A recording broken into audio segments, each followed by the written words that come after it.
Aggressive mobs following Liberal leader Justin Trudeau on the campaign trail are attracting much attention nationwide. He's trying to link the anti-vax protests with Erin O'Toole. The problem is they're all waving PPC signs. And while they're on the outside looking in, many believe the People's Party of Canada is gaining some ground. And so I think that us versus them mentality is actually benefiting the PPC party a little bit more than maybe others.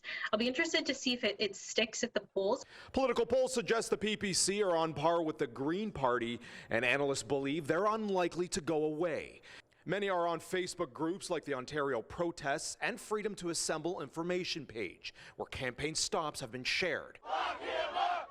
Lock him up! Whether the protests have had a positive or negative impact on Trudeau, polling consultant Oksana Kischuk says pollsters are looking into it. In recent weeks, concerning chants and violent signage were present across Ontario, including Cambridge, Brantford, and Welland. This week in London, stones were even thrown at Trudeau.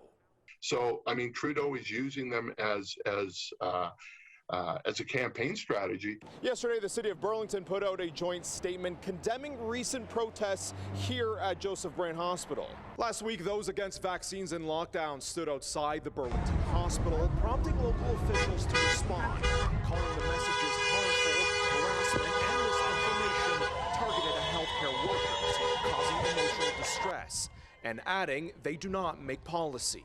Police from Niagara, Brantford, Waterloo, and London have all told CHCH News that no charges have been laid connected to recent crowds. These kind of sentiments have found root. They are hard to unroot. Professor of Political Science at McMaster, Clifton Vanderlinden, says the average demographic is blue-collar and white, with newfound libertarian values and distrust in government, similar to supporters at Trump rallies throughout the last 5 years. I think more than anything, what motivates this resistance to vaccines, which is really a proxy for a broader resistance to big government.